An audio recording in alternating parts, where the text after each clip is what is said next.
Hello सांगवाने नमस्कार जय जगन्नाथ मु कान्हा आपण मोर आउ एक नूतन वीडियो सांग जनाऊँ।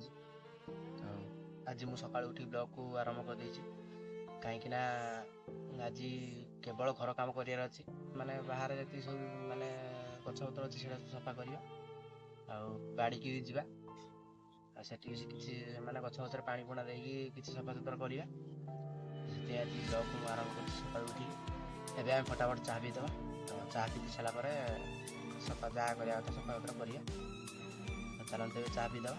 आप देखिपारे ये हूँ चाहे बिस्कुट आ मुढ़ी मिसाई पीदवा। तो ये चलतु आम आम कार्य को आरंभ करदे फटाफट जा जल्दी जल्दी जा कम को माने सारद खरा जो भाया हो खरा माने खरा को बचाई कम गुड़ा सारदा शीघ्र शीघ्र।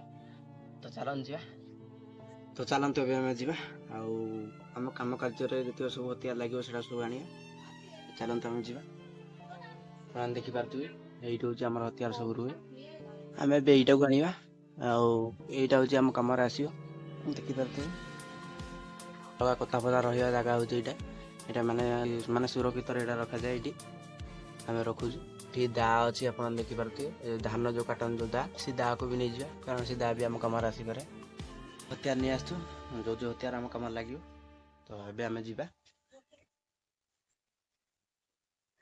जो गछ पत्र डाल फाल सब माने बढ़ी से कतार आम हाणा सफा करवा देखिए तो केते नटा है या पचर करिया। तो ये चलते आम जा माने घास घास जो सब अच्छी से घास घास गुड़ा काटदवा चलन जी घास सफा करने को हेले जिनसा दरकार दा से नटा पत्र गुड़ा आम सफा करदवा आम निज सुरक्षा घर पत्र यदि एमती अपरिष्कार रही भल लगे कि चलते फटाफट आम कम लगी प्रथम आम सफा करवा।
ଏବେ ଆପଣ ଦେଖିପାରୁଥିବେ ସବୁ ସଫା ସୁତରା କରାଯାଇଛି।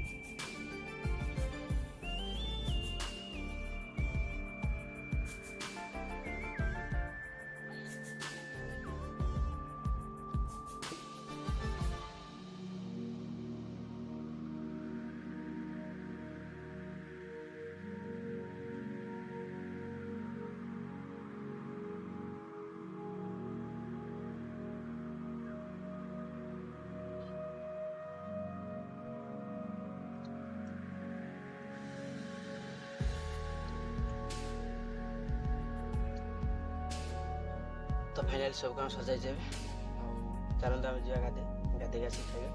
तो आप देखा तुम गाधे सारे देखीद घर कौन रोषे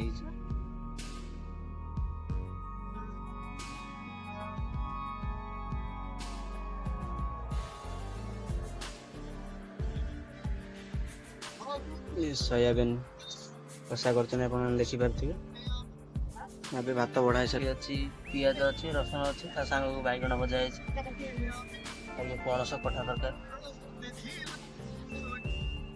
बिलाती भजा हो।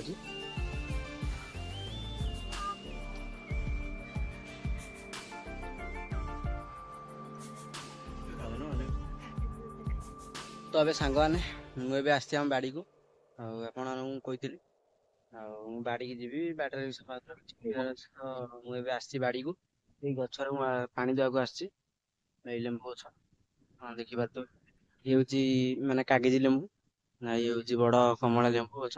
ଏଇ ମୂଳରୁ ମୁଁ ପାଣି ୟା ମୂଳରୁ ମୁଁ ପାଣି ଦେଇତେ ଆସିଛି, ପାଣି ଧରିକି ଆସିଛି ସାଙ୍ଗେ। ଏବେ ଆମେ ପାଣି ଢାଳିଦବା, ଆଉ ପାଣି ଢାଳି ଦେଲା ପରେ ଆମେ ଗଣିଦବା କେତେ କଣ ସପୁରି ଅଛି, ଗଣିକି ଆପଣମାନଙ୍କୁ ଜଣେଇବା। ତ ଏବେ ଏଇ ଗଛରେ ଆମେ ପାଣି ଦେଇଦବା, ୟା ମୂଳରେ ଧୀରେ ଧୀରେ ଢାଳିବା, ନହେଲେ ଦୂରରୁ ଏକାଥରେ ଢାଳିଦେଲେ କଣ କି ମାଟି ଫସା ନେଇଯିବ, ଆଉ ପାଣିଟା ରହିବନି, ତାକୁ ମାନେ ତା ମୂଳରେ ରହିବନି ପାଣି। ସେଥିପାଇଁ ଆମେ ଧୀରେ ଧୀରେ ଢାଳିବା, ବୁଲେଇ ବୁଲେଇ ଚାରିପଟ ସାରା। ମୁଁ ଆପଣମାନଙ୍କୁ ସାରା ମାନେ ବାଡ଼ି ଭିତର ଦୃଶ୍ୟ ଆପଣମାନଙ୍କୁ ଦେଖିଦେବି, ଦେଖିପାରୁଥିବେ।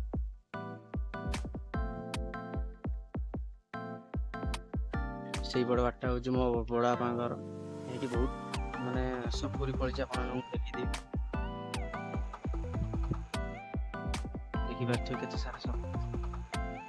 ମୁଁ ଆପଣମାନଙ୍କୁ ଗଣିକି ଦେଖେଇଦେବି ଯେ କେତେଟା ସପୁରି ଅଛି। ତ ଇଏ 1 2 3 4 5 6 7 8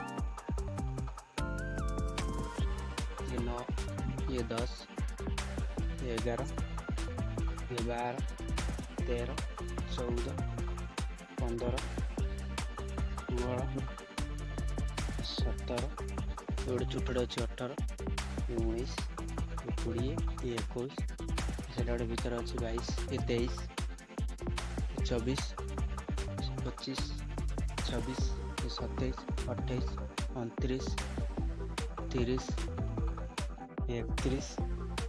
32 33 34 35 36 38 39 ସେଟା ଗୋଟେ ବାଡ଼ କତିରେ 40 41 42 43 44 45 46 47 47 48 49 50 51 52 53 54 55 56 57 ଆଉ ଗୋଟେ 58।